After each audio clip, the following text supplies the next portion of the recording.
Every time I step in the booth, I speak the truth. Y'all know what I'm bringing to you. You're live on the air, and the truth with Terrance Ruth. North Carolina news and politics, culture, sports, and the latest from the Triangle and Eastern Carolina. The truth with Terrance Ruth. Welcome to this beautiful Thursday. It feels like this is a holiday weekend that's preparing everyone for just a long summer, and so I'm excited. My family's excited. I'm trying to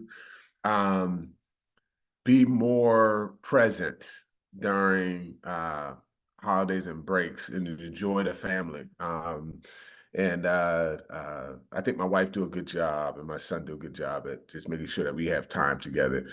So again, I'm here excited, but I want to just, I had a chance over this past weekend to watch a movie called Bad Faith, B-A-D Faith. And it really taught me some history, because a lot of what we're seeing in politics today, especially the religious narratives that are seeping in and out of political narratives or political thought, sometimes we think it's just new to our time, or is unique to Trump, or is unique to Biden, or is unique to just our sort of Christian culture today. But Bad Faith, the movie, gives you the breadcrumbs as to why we see such intense division today. And I was intrigued by this movie. Number one, I grew up in the church. My family was very much engaged, plugged into the faith community, and so part of my upbringing was there was a strong faith narrative. Number two, my faith journey was connected to Black culture. So a lot of what I experienced was connected to Black Christian experience. Bad Faith gives you a white Christian narrative.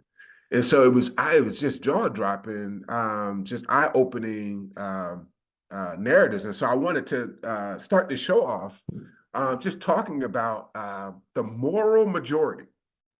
Okay, that's our show today, all right? The moral majority, intersection of religion and political issues, and mostly conservative political issues. But the moral majority, if you've never heard of that, please write that down, look it up. But the moral majority was a significant political organization in the United States that it really played a pivotal role in the rise of the religious right. What we see today, what we hear today, it has a history, it has a breadcrumb, and it's linked to televangelists.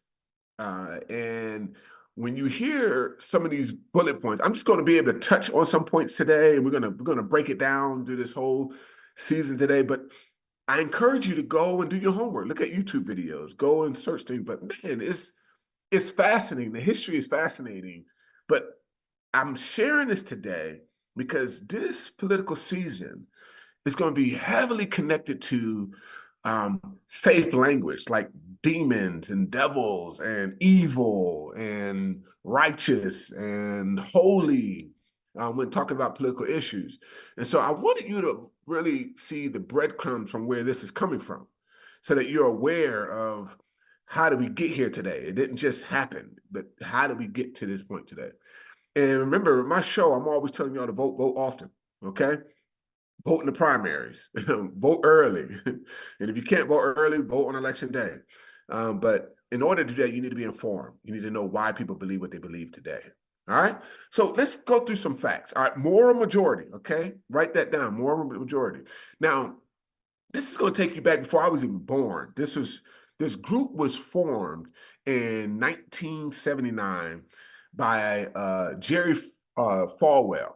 Okay, Jerry Falwell. This guy was a televangelist. He was sort of like the big TV preacher of his day.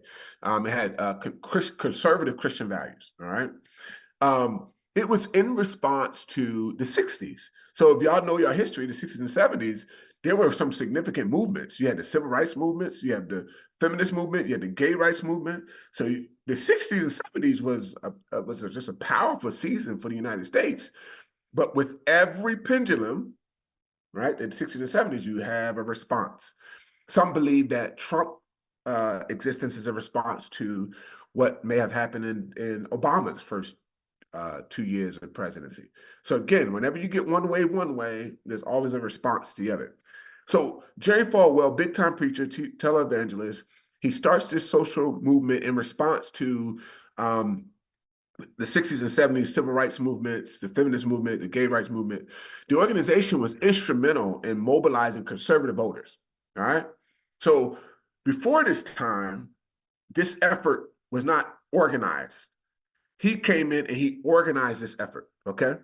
He made it a movement. All right. And he moved it to political action. Now, in order to do that, you have to say, hey, your faith and your politics are connected. So he connected those for a large group of people. All right. Again, moral majority, Jerry Falwell. Please write this down, look it up. All right. So it opposed the Supreme Court rulings that banned school-led prayers, okay, and affirmed abortion rights. Now, abortion is what you're going to hear this year. Abortion is a hot topic this year in our election. So if you've heard about abortion the last couple of years and you're hearing it in political narrative this year, well, it's connected to this movement. Okay? You can't have what we're talking about today in 2024 if you don't look back at Jerry Falwell in 1979. Okay? I'm trying to get you to link the two. All right? So it's pretty crazy. And I want to get your thoughts on this. So please call in. I want to get your thoughts on what you think about this. But this movement, this moral majority movement, supported like conservative policies like increased defense spending, anti-communism, support for Israel. Again, buzzwords that you're hearing today, okay? I just want you to know that if you don't know your history, then you don't know what you're looking at today.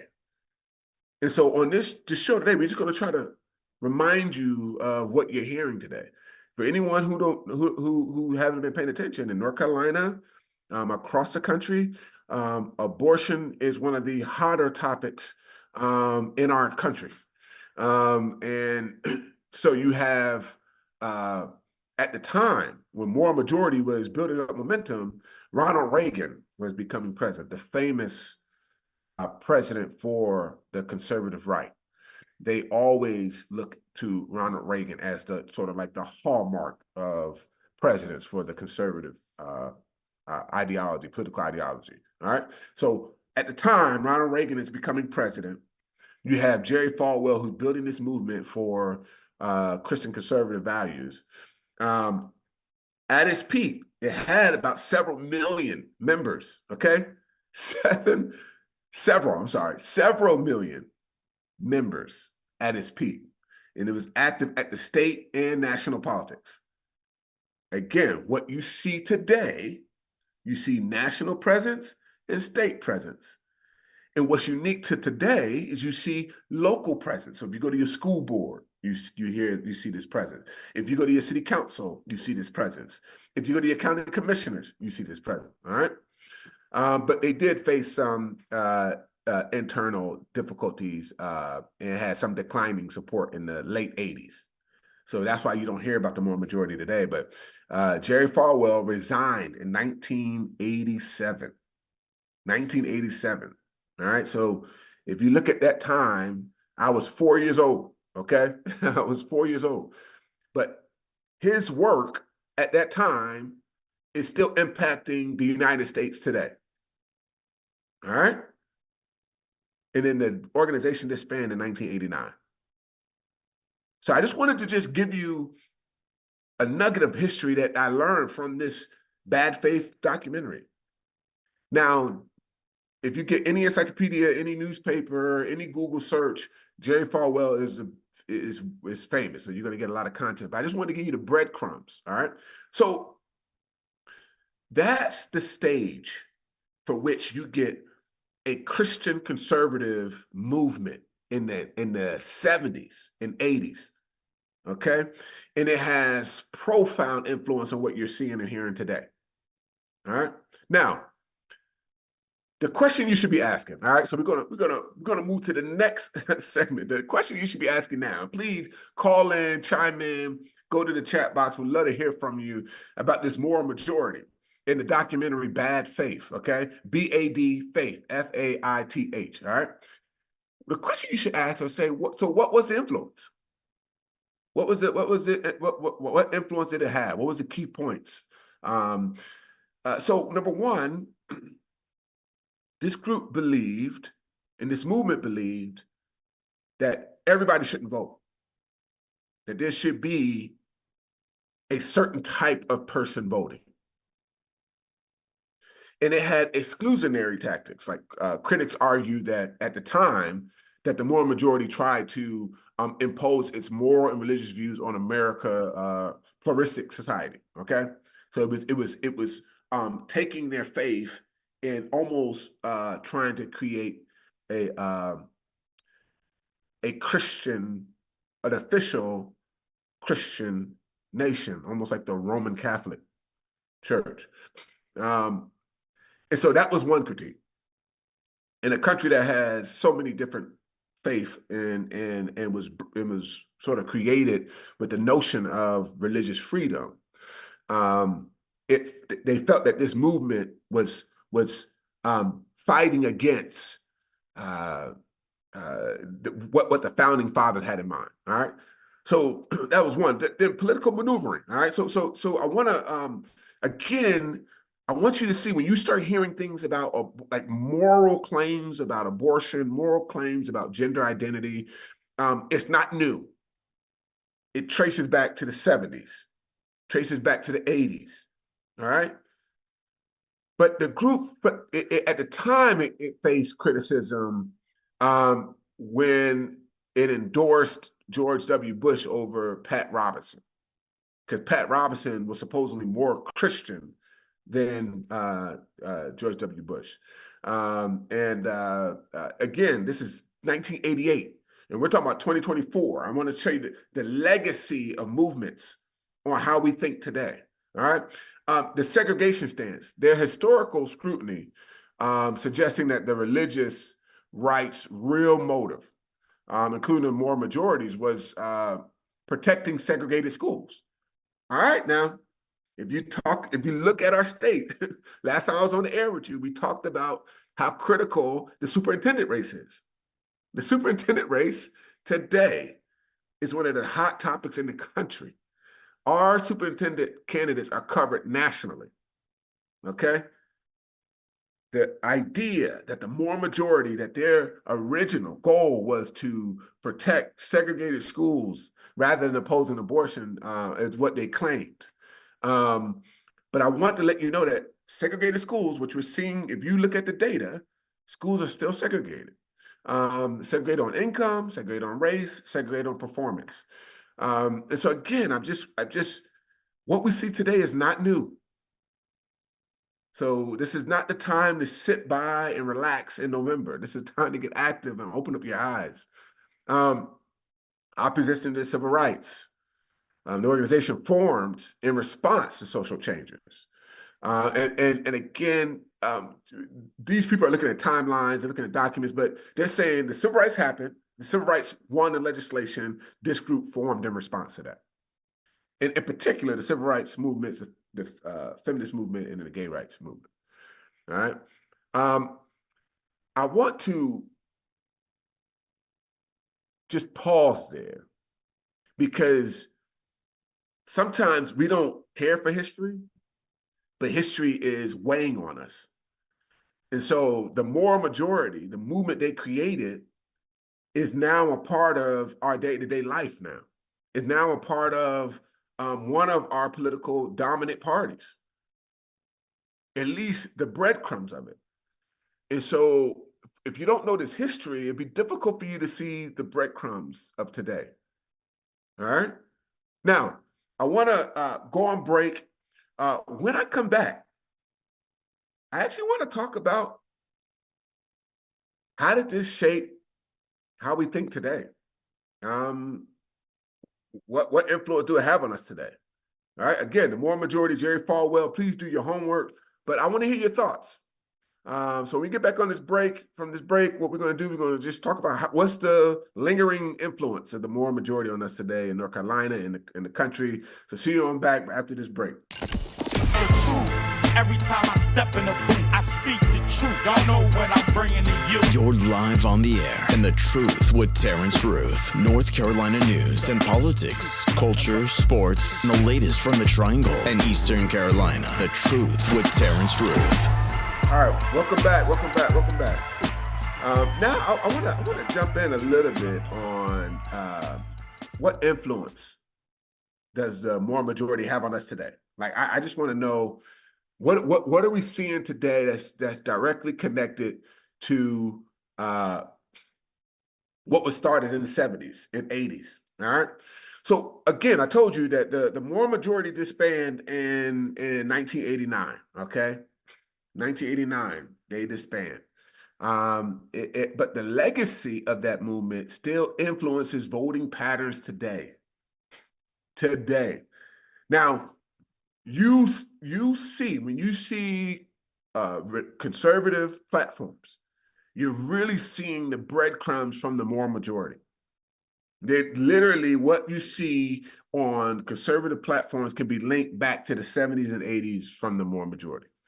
Of the mobilization of voters, the organization effort to mobilize religious conservatives have had an everlasting impact. It's almost as if faith is connected to the Republican Conservative Party. However, if you listen to a lot of our leaders, I mean, I say art, I'm talking to Black leaders who led us through the civil rights movement, which this group opposed, they were all ministers. They were all pastors. It was all ministers. Even if you go contemporary times, you still have Dr. Barber, who's a pastor. You still have Jesse Jackson, who's a pastor. You still have, you all of our leaders have had some link to the Black church, to the Christian faith. But the moral majority has stapled Christianity as a conservative ideology, and that influence is still today. You still have that belief today. The policy priorities, they champion opposition to abortion.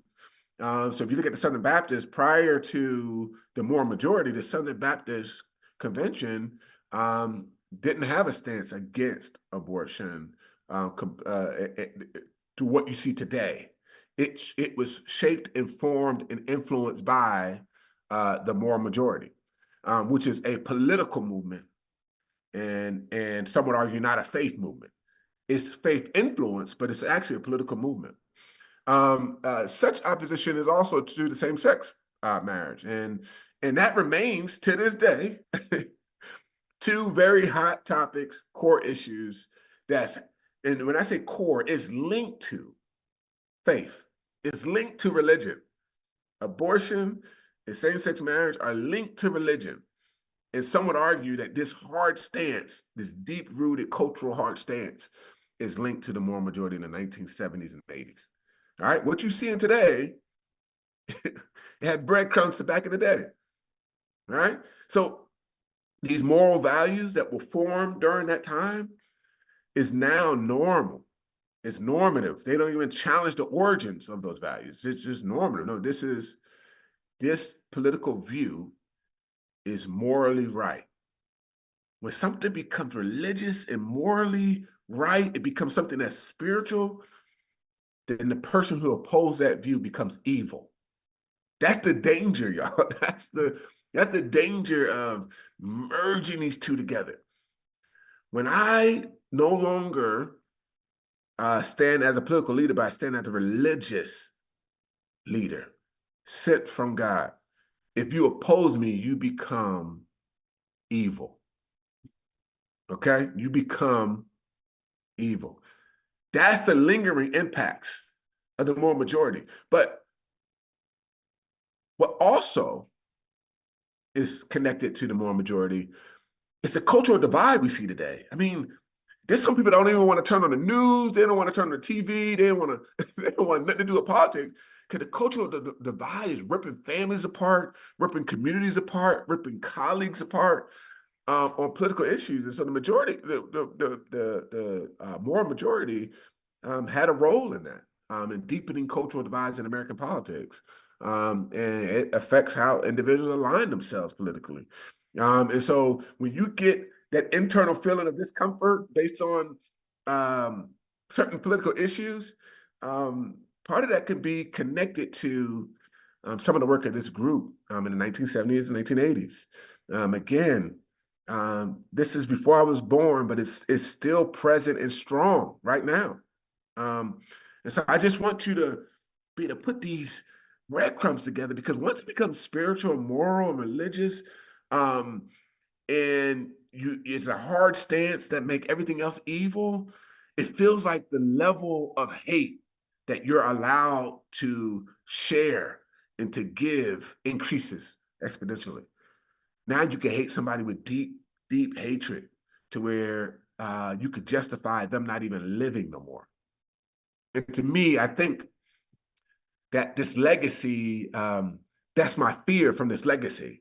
So please call in. Let me know what you think about it. It could just be my fear, all right? It might be nothing wrong. Could just be my fear, but I would love to get your thoughts on the moral majority, okay? The moral majority. If you don't know what this is, please look it up. Now, I'm going to move on to the next segment on mental health, all right? We're going to move to mental health, because at this point, I told you that about the moral majority, told you the history, told you the issues that they stood for. I told you how the breadcrumb is still here today. I even told you how dangerous it is to link faith and politics together to the point where if you oppose me, you're evil, and I can hate you with eternal hatred. That causes some mental health complications. And so as we go to our mental health segment, the question is, what's the relationship between mental health and politics in America? You know, like, how do we, because we in a democracy, we gotta participate. Like, it's almost like what we do. We have to participate. What do participation and engagement do to us, do to our minds? And so for this very first segment, we're just going to talk about political stress. It's a real thing. Political stress is a real thing. We know political news and events can lead to increased stress and anxiety. We know this. I know people who have experienced heart attacks because of the anxiety from politics. I've seen people get rid of all their TVs in their homes because of anxiety from politics. That political stress is real, and it impacts your daily life because you're hearing negative, and it's going to impact your well-being. Number two, engagement versus well-being. You have younger voters that's like, I will put well-being over engagement. And so I will rather be healthy than to engage in this toxic political structure. But our structure requires engagement. And so what do we do? How do we balance that? So engaging in politics can be a double-edged sword. That's just real talk, everyone. And I'd love to get your thoughts on it, okay? Because our form of government requires that we are active. But it could be stressful. It could be, it can motivate us to action and participation in democracy, but it can also lead to negative emotions. It can move us to hate a family member, okay? The impact on political climate, major political events such as like elections can be significant stressors, and have potential long-term effects on our health. I remember as a principal when Trump was elected the first time, and people were crying. I'm talking about middle school. These kids were crying. It was like the world was ending, crying. I'm talking about middle school kids that really don't know the issues as clear and well, or have a clear understanding of the future implications of a decision of a president. But also, when Obama was elected, you had strong emotional responses to that. These things have an impact on your body. And then advocating and advocacy for mental health, organizations like APA's political arm, APACA, they work to elect mental health champions to Congress. Like that, their goal is just to get mental health champions to Congress. That's their goal. Because they know there's an intersection. There's an intersection of engagement and well-being. And they understand that. So they want to get people who are aware of mental health. And then mental health policy. Political decisions and policy have direct impact on mental health services, funding, public health strategies. If you don't believe that's true, look at the number of mental health professionals in public schools and the number of students that they got to serve. It's like 1 to thousands of kids. One professional to thousands of kids in one school district. Sometimes in rural, smaller school districts, like in Eastern North Carolina, there's a few helping professionals to the whole district. They serve every school in that district. So your policy decisions impact the access to mental health in public schools. There's a connection between the two. But this part is what scares me the most, civic disengagement. All right, civic disengagement. This one we don't talk about. But some people, to protect their mental health, some people they're choosing to disengage from politics. They're choosing to check out. They want to reduce their stress and anxiety. They're opting out. They're disengaging. And this generational difference is this: younger generations are experiencing elevated stress and reporting symptoms of depression, and it's some of it is connected directly to political uncertainty, especially around Hamas and Israel, the Middle East, school loans. You're starting to see these implications. Again, this is weighing on people. Racial and economic disparities. Again, these discussions in terms of your mental health is weighing on you. So that's why you have a debate between my well-being and my political engagement.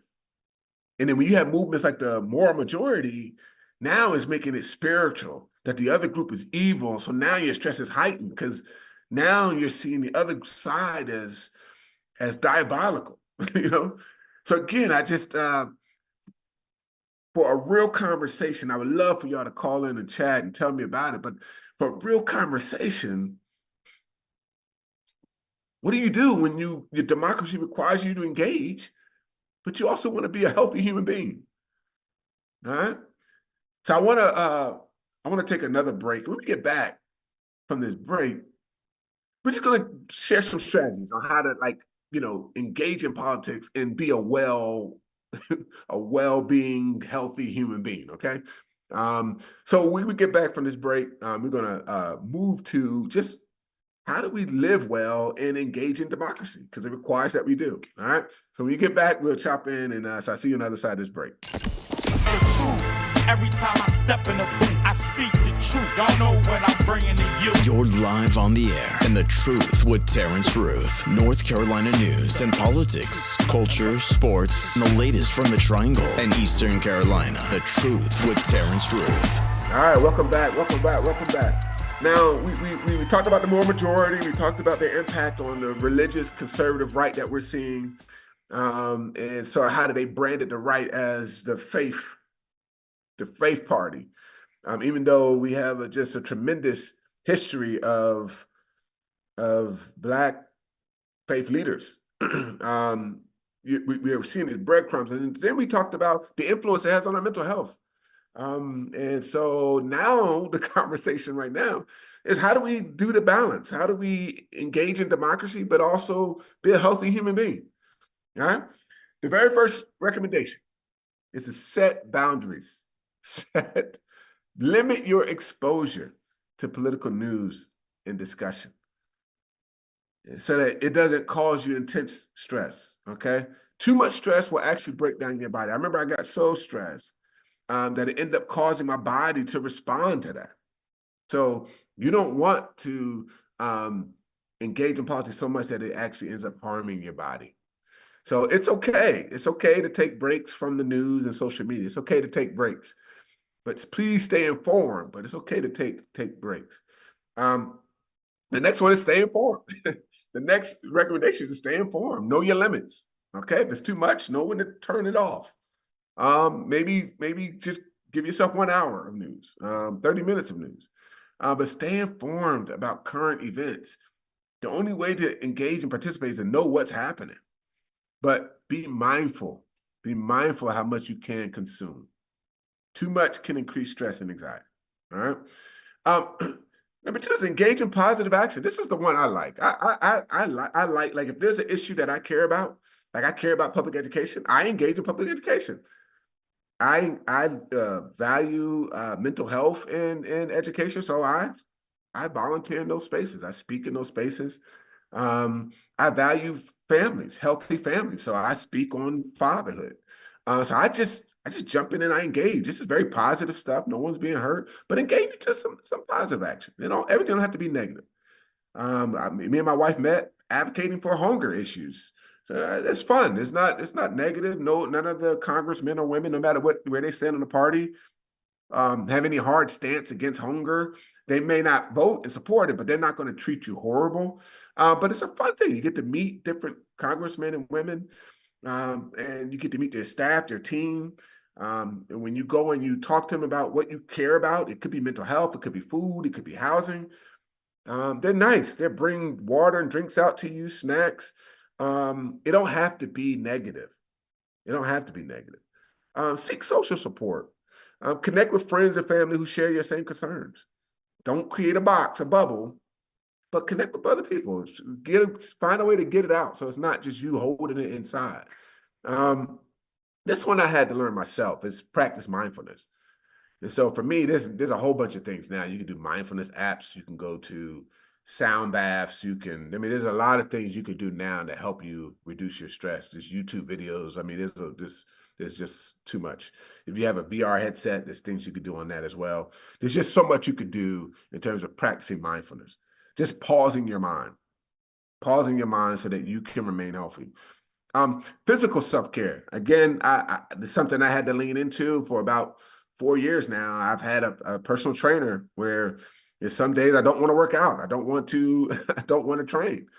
It's really early. But I know that my body health is critical to my mental health. And then digital detox. My wife do a good job at this. She'll mute her phone. She'll put her phone somewhere where she can't get it. She'll pause from different things. She'll have some silent moments. She does a really good job at just detoxing, getting rid of all the digital devices. So I am learning on that side. I am learning on that side, but she does a really good job. They call it digital detox. All right. And this finding common ground. This is what I teach my students. Find common ground. When discussing politics, try to find commonalities with others. Even if you have different views, this can just reduce the tension. This can promote understanding. Critically think, all right? It can help you critically think. But prioritize self-care, okay? Engage in activity that you enjoy, hobbies, reading, going on your bike, whatever it is. And have moments in which you engage in political news and information. But do what you embrace gratitude, okay? This is the way for you to, in a season where our politics have high level of divide, high level of religious moral narratives, which means that one person is holy, the other person is evil, and then sort of like negative news all the time. This is a way to sort of deal with that. It's a tough season to be in, but this is a way to deal with that negative views and ideas. All right. So now I wanna move to some news in Eastern North Carolina. Now this one took me for a loop. I've never heard of this before. There is there is a statue. First of all, North Carolina residents are suing to have a Confederate monument to faithful slaves. That's what is actually on the monument in Eastern North Carolina. Faithful slaves removed. So this monument in a small county in North Carolina filed a federal lawsuit Tuesday to have a Confederate era monument to faithful slaves removed from outside the county courthouse. And y'all heard me right, faithful, Faithful, faithful slaves. And the monument in Terrell County, North Carolina, features a Confederate soldier on top of a pedestal with an inscription saying, "In appreciation of our faithful slaves," written underneath it. Please go and look up this story, but it's pretty fascinating. The inscription says, "In appreciation of our faithful slaves," written underneath it. I just So the lawsuit filed in Eastern District, North Carolina, was brought by a group called the Concerned Citizens of Terrell County. The plaintiffs claim that the public monument is in violation of the Equal Protection Clause of the 14th Amendment because it expressed a racially discriminatory message. The inscription on the statue promotes pro-slavery message and a pro-Confederate message, according to the lawsuit. I'm just telling you, this is 2024. I'm just telling you to look up this stuff for you. Like, this is today in 2024. This monument says faithful slaves. And this story is ongoing. Clearly, they filed a lawsuit, which means it's going to be an ongoing story. But I would love to get your thoughts. This is a pretty bizarre one.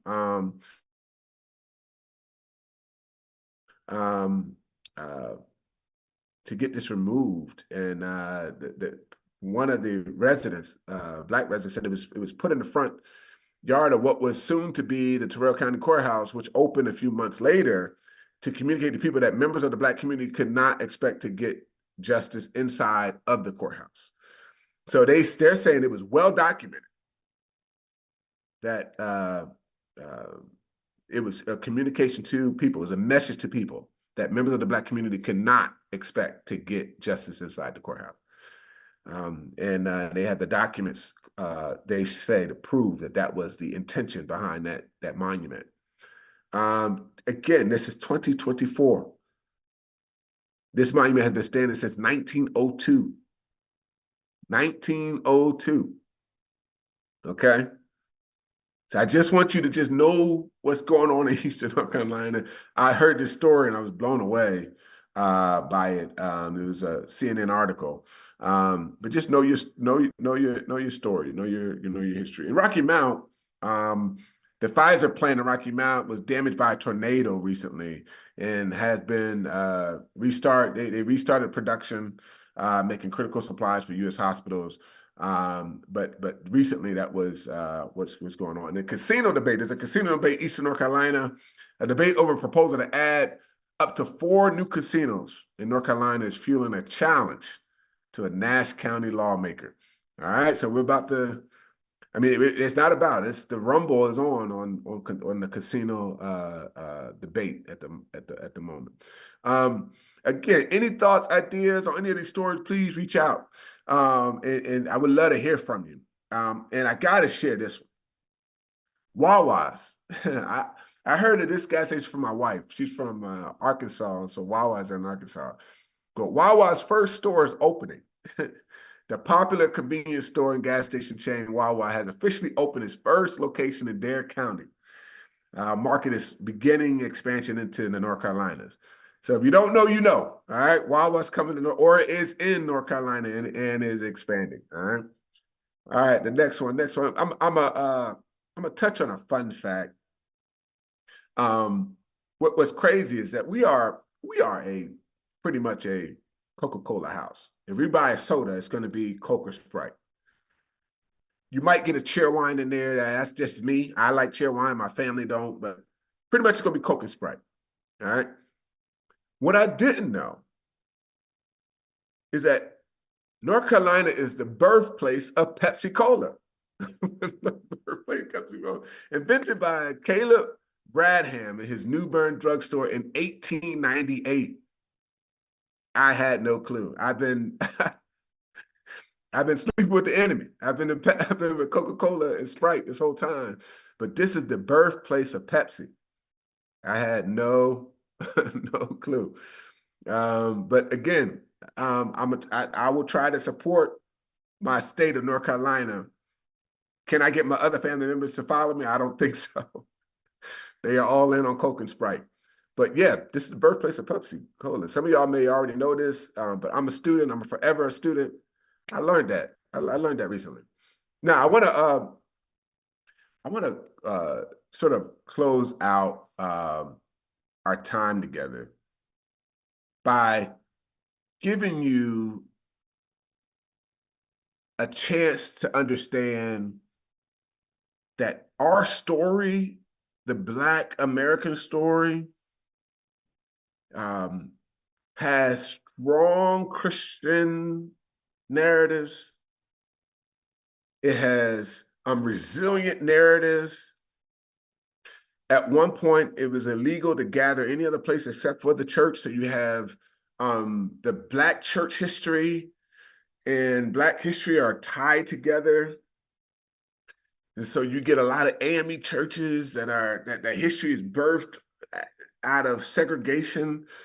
You really get Rosenwald schools in the South birthed out of segregation. There used to be church houses that turned into a school during the week and turned back into a church.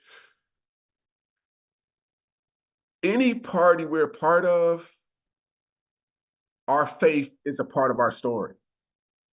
The church, the Christian church, it's the African American story. If you listen to the words of the African American Negro anthem, the Black anthem, Lift Every Voice, that has all of these narratives of faith, God, prayer, resilience, strength, courage, hope, faith. All of it is weaved into this sort of faith religious narrative. And so I don't want you to be persuaded that there's a Christian party and a non-Christian party, or there's a Christian group of people and a non-Christian group of people. If you know anything about Black history, the Christian narrative is woven right into that story. It is deep, it's intense. We love to prop up Martin Luther King, but Martin Luther King was birthed into a pastor family. His father was birthed into a pastor family. So you have legacy of ministers that led our movement. Even Malcolm X was a faith leader. We are forever historically tied to the faith. Even if you look at James Baldwin grew up in the church. He grew up in the church. A lot of his writings was in response to the lifestyle that he was living in his early faith upbringing.